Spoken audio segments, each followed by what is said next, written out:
Hello বন্ধুরা, দেখো শরীরটা কত রোগা হয়ে গেছে। তো আপনারা ভাবছেন যে বৌদির শরীরটা কেন রোগা হয়ে গেছে। তো খুবই টেনশনে আছি। টেনশনে বলতে তোমাদের দাদার আসলে পাথরের অপারেশন করাতে হবে। তো তার জন্য আসলে মনটা খুবই খারাপ রয়েছে। তো এদিকে হাতে পয়সা টাকাও নেই, সে তো আপনারা জানেন। চ্যানেলটা সেরকম ভালো নেই, আগের মতো পয়সা টাকা আসে না, যা আসে বাড়ি খরচায় লেগে যায়। তার জন্য চিন্তা আছি। তারপর আরেকটা চিন্তা হচ্ছে কি, মানে দাঁড়া বলছি একটু পরে। তো আরেকটা চিন্তা হচ্ছে, যদি অপারেশন তো করাতে যেতেই হবে। তো আমাদের এখানটায় আসলে এক ধরনের কার্ড আছে, যেরকম আমাদের এখানটায় কার্ড হয়, স্বাস্থ্যসাথী কার্ড হয় না, যে ওই ফ্রি টাকা দেয় আর কি, মমতা এলাজের জন্য 5 লাখ টাকা করে থাকে যে কার্ডগুলোয়। তো আমাদের এখানটাও আছে, জন আধার বলে। তো জন আধার কার্ড আসলে আমাদের কাছেও আছে। তো সেই কার্ডটা আসলে আমাদের বন্ধ ছিল, চালু ছিল না। তো আমরা ভেবেছিলাম শুধু কার্ডটাই কাজ হবে। এখন কার্ডটা আবার চালু করতে হবে তা আমরা জানতাম না। তো এই দিনকে জানলাম, হসপিটাল থেকে বললো যে কার্ডটা কোনো গুম দেয়, বলে না। তো বললো যে কার্ডটা আমাদের বন্ধ আছে, তো কার্ডটা আমাদেরকে চালু করতে হবে। তো আজকে গিয়েছিলাম সেজন্য কার্ডটা চালু করার জন্য, অনেক দূরে বাজারে, এখান থেকে অনেক দূর।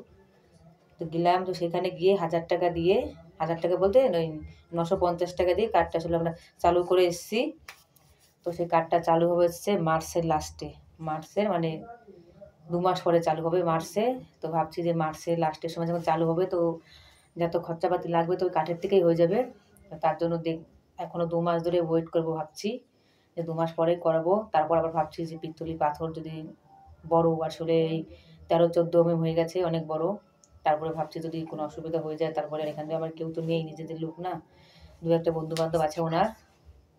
তাছাড়া নিজেদের মা বাবা বলো, শ্বশুর শাশুড়ি বলো, ভাসুর দেওর কেউই নেই এখানটায়। তো কে করাবে, যখন আমারই সব দায়িত্ব নিয়ে করাতে হচ্ছে।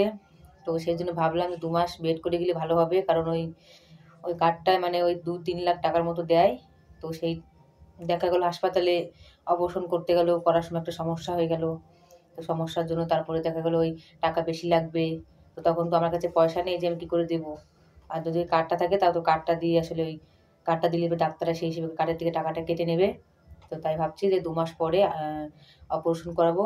তো বন্ধুরা, আপনারা একটু আমাকে বেশি বেশি করে সাপোর্ট করো, যাতে 2 মাসের ভেতরে আমার যেন ভিডিওগুলো অনেক অনেক ভিউজ আসে আর অনেক অনেক পয়সা পাই। সেই সব পয়সা দিয়ে আমার হাজব্যান্ডে মানে অপারেশন করাতে একটুখানি সাহায্য হবে, ব্যাস এটাই। তো আপনারা ভিডিওটা অনেক শেয়ার করবে, আমাকে সাপোর্ট করবে। আর ইউটিউবকে জানাচ্ছি, ইউটিউব আপনিও আমার ভিডিওগুলো একটু সাপোর্ট করবেন। আমার একটু ভিডিও মাঝে সাঝে একটু অন্যরকম দেওয়া হয়ে যায়, তবে অতটা খারাপ ভিডিও আমি দিই না, সেটা আপনারাও জানেন। কারণ আমিও তো মানুষ, আমিও তো জানি যে কিরকম ভিডিও দিতে হবে না দিতে হবে, আমার তো একটা সম্মান আছে না। যেটুকু ভিডিও দিই শুধুমাত্র ভিউজের জন্য দিই, আর কিছু না। তো আপনারা বন্ধুরা একটু সাপোর্ট করবেন। আর অনেক ফ্রেন্ডরা ভিডিও চায়, তো সেই হিসেবে দেওয়ার চেষ্টা করি আমি। তো বন্ধুরা, আপনারা একটু হাত জোর করে বলছি, বেশি বেশি করে সাপোর্ট করবে, ভিডিওটা আপনারা শেয়ার করবেন, যাতে আমার একটু ভালো হয়। আমার যদি ভালো হয় তো আপনাদের সকলের ভালো হবে। তো বন্ধুরা, এই দেখো রান্না করে চলে এলাম, রুটি বানাবো এখন।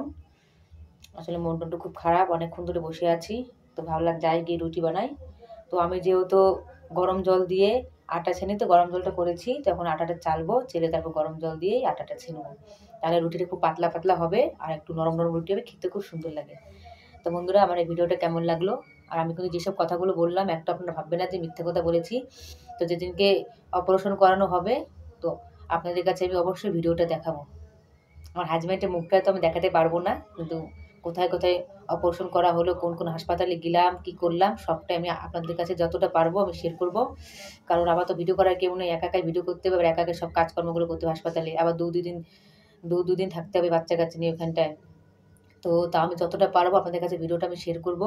তাহলে আপনারা ঠিকই বুঝতে পারবেন যে আমি মিথ্যে কথা বলছি না সত্যি কথা বলছি। আর আপনারা অবশ্যই আমার চেহারাটা দেখে বুঝতে পারছেন যে আমি কতটা টেনশনের ভিতরে আছি। তার জন্য ঠিকমতো খেতেও পারছি না, আর ঠিকমতো কোনো কাজও করতে পারছি না, আর ভিডিও আপনাদেরকে দেখো ঠিকমতো দিতে পারছি না আগের মতন। তো ভিডিও করার সেরকম মন আমার নেই, এখন অবস্থাও নেই। তো যেহেতু আমার চ্যানেলটা তো চ্যানেলটা একটু ওই বাঁচিয়ে রাখার জন্য তো আমাকে ভিডিওটা করতে হবে না। আর যদি ফোনের থেকে টাকা পয়সা না পাই, তাহলে এসব কাজ আমার কী করে বা হবে। তো তার জন্য আমি অনেক কষ্ট করে হলেও ভিডিওটা দিচ্ছি। তো ভিডিও আপনারা একটু সরাবেন না, পুরোটা দেখবেন। আর ভিডিওটা কেমন লাগলো, লাইক, কমেন্ট, সাবস্ক্রাইব অবশ্যই করবে বন্ধুরা। টাটা, সকলে ভালো থাকবেন, বাই। আর বন্ধুরা, একটা কথা, অনেকদিন ধরে আমি লাইভেও আসতে পারছি না, তো আপনারা জানেন যে অনেকদিন হয়ে গেল আমি লাইভে আসতে পারছি না। তবে আজকেও মনে হয় আসা হবে কিনা আমি শিওরই বলতে পারছি না। আর দুটো কারণ, একটা কারণ তো আমার মনটা ভালো না লাইভে আসার জন্য। আর একটা কারণ, সবথেকে বড় কারণ হচ্ছে আমাদের পাশে বিয়ে হচ্ছে একটা ছেলের। তো সেই বিয়েতে মানে কি বলবো, এত গান চলছে, যখন লাইভে আসবো তখন তো গানের জোরে আওয়াজ হচ্ছে, আর সারাদিন তো গান বেজেই যাচ্ছে। এখন আপনারা তো গানের আওয়াজ শুনতে পাবেন, অবশ্যই পারছেন।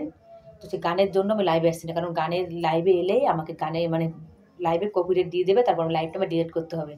গানের আওয়াজ গেলে কপিরাইট চলে আসবে, তো তার জন্য আমি লাইভ করতে পারছি না। তো আপনারা ভাবেন না যেন আমি ভিডিও করে ছেড়ে দিয়েছি, ভিডিও করে একদম ছাড়িনি বন্ধুরা। নমস্কার, ভালো থাকবেন, গুড নাইট।